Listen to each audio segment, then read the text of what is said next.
Welcome viewers to the first edition of Insight, featuring me, your host, Daniel Hayes, where we discuss economic matters, social issues, politics, and whatever else tickles our fancy. Today, we have a guest who is a close personal friend of mine, Mohammed Sidki. He is a American-born Egyptian player from the Himalaya. Many years ago. Many years ago. Yes.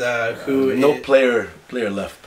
Right. He's sitting on the bench for now, but he is a world-renowned teacher, professor, an educator. Without the world renowned. Without the world renowned, but I know who he is. And I'm known around the world, so by association, he is world renowned, kind of. Can't say no to that. Right. He is taught here in America, in Mount Vernon, Alexandria, in the D.C. area, and was serving on a contract at a school hosting an American curriculum in Egypt for the past few years. And we're here to talk to him a bit about his thoughts and feelings about his experience in Egypt and his experience teaching here versus there. And I think it's about time we get this show on the road. So welcome, Mohammed. Thank you for coming. Hey, it's my pleasure, Daniel. I'm glad to be here. I'm glad to be back in the U.S. as well. Really? So how does it feel to be back in the States after being gone? It feels phenomenal, actually. I've been wanting to come back to the country that I was raised in and I know everything about for quite some time. Not to portray Egypt in a negative image, but when you're outside of your comfort zone, I think you tend to experience after the course of some time homesickness, and the U.S., the States, is definitely my home, and I'm glad to be back. Well, that's nice. That's nice. I went to Egypt once. You weren't there, unfortunately. I wish you were. I wish I was too. From the stories that I've heard, I wish I was there. And had some fun in Egypt, because my experience was a bit lackluster. But that's okay, because this isn't about me. This is about you, sir, and your experiences. And I'll try to do what I can do to give off the clearest and most vivid and truthful perception of Egypt as possible. Yes, I and my audience, I'm sure, are just dying to hear all about your expedition there. So expeditions, to say the least. Yeah. So how long were you in Egypt? I was in Egypt for almost 3 years. It felt much longer than that, actually. It was a rough ride. It was a rough ride. It was smooth the first few months, and then all the tires went flat all at the same time. So it was a bit of an emotional roller coaster. It was an experience, to say the least. Yeah, certainly. Well, good and bad. I mean, there's definitely no perfect package, but and there's a lot of positives that in terms of memories and experiences, but there were also negatives, like I'm sure you can find anywhere. Well, today we're going to pull more than the least out of you. Okay, I'll do my best, because once I start going, I don't know if I'm going to be able to stop. Perhaps there's a lot to talk about. Is that because you have the swagger like Mick Jagger? I don't know if I have a swagger. Maybe I used to have a swagger. I don't think I have much of a swagger anymore. The swagger is gone. It's almost gone. I'm trying to hold on to whatever's left. You'll get it back. You know, you're in America now, and you're back in your comfort zone, as you put it. So, what made you uncomfortable in Egypt? Well, here's the thing. Before I moved to Egypt, yes. I have a very dear friend of mine who moved to Egypt about 3 years before I moved. So he's been there for roughly 5 to 6 years, and I would try to pick his get as much advice from him as possible and sort of gain as much insight as possible with regards to his experiences in Egypt. And his situation is very similar to mine. He was also raised in the States for the better part of his life, and then he suddenly moved back. So he had told me, listen, Muhammad, the first year, I think you will have a great time. You're going to meet a lot of new people, and you're going to have blinders on. But after the 1 year mark, everything goes downhill from there. Well, not everything, in all fairness, but most things go downhill from there, and that's exactly what happened. I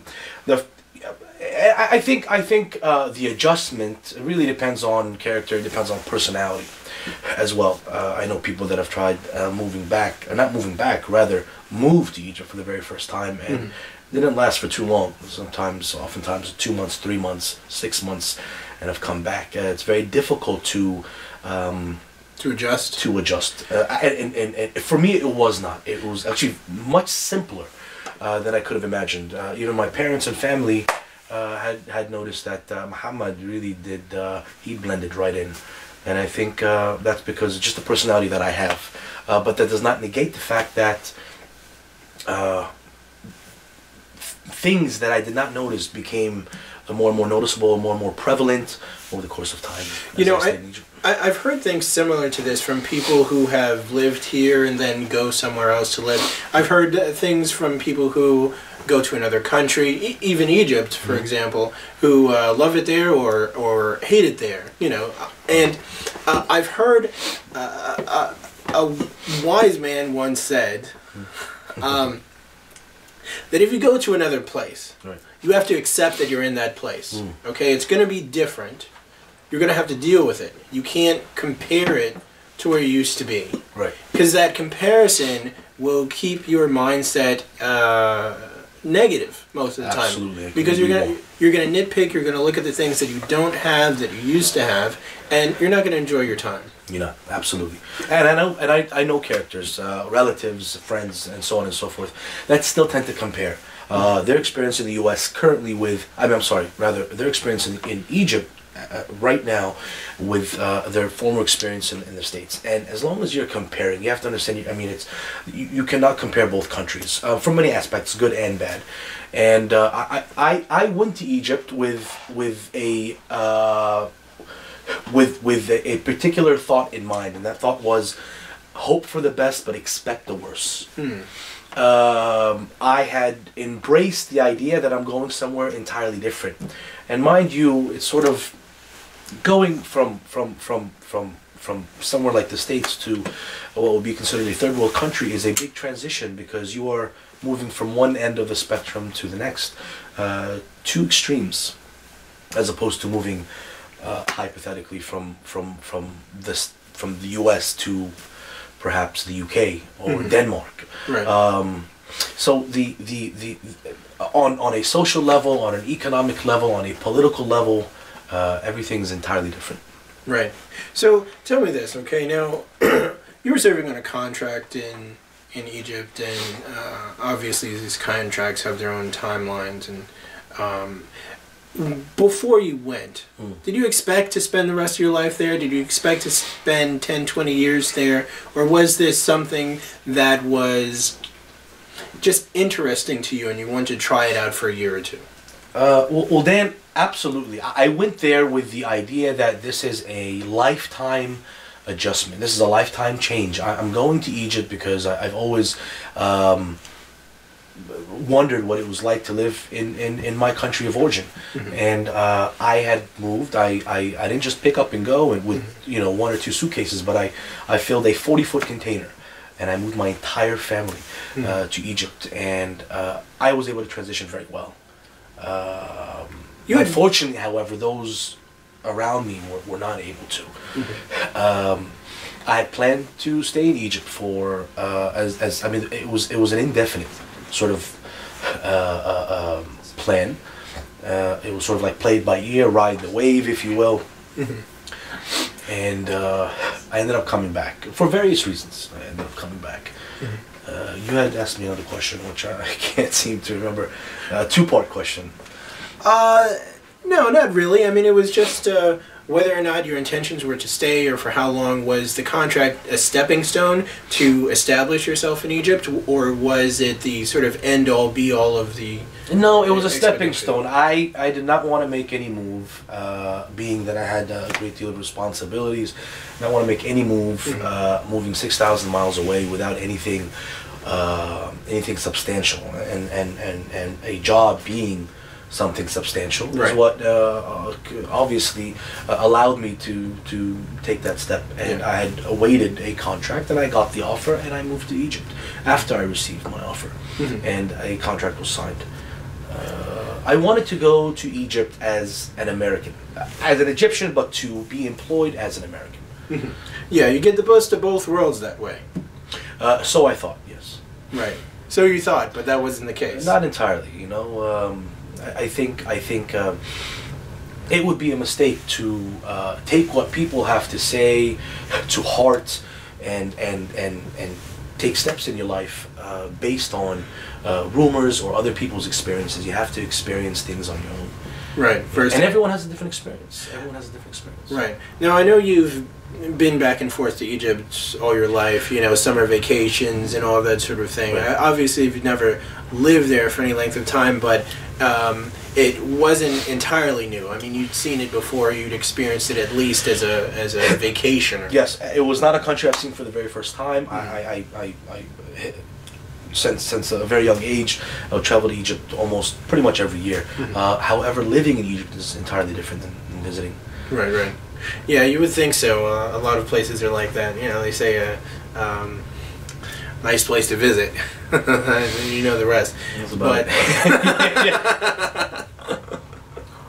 so, well, you went there during certainly turbulent times. I mean, you experienced a revolution. It was a milestone in your life, changing careers, moving to a different country. Certainly there was a lot going on. What was the social situation like? What were the people like? What was your day-to-day like? You know, the people, the Egyptian people, are very kind people. They really are. They have big hearts, and they're very willing to help, and they're there in times of need, and they're full of life and full of humor, and they like to go out, and they create an ambiance amidst organized chaos, if you will. Somewhat organized. Not entirely organized, but somewhat organized. A bit of an oxymoron, but we'll see where it Right. goes. But you know, it really depends. Not every Egyptian is alike, just as much as not every American is alike. My experiences, from a social perspective, varied. From a sort of casual perspective, it was good. I made a lot of created a lot of relationships were made.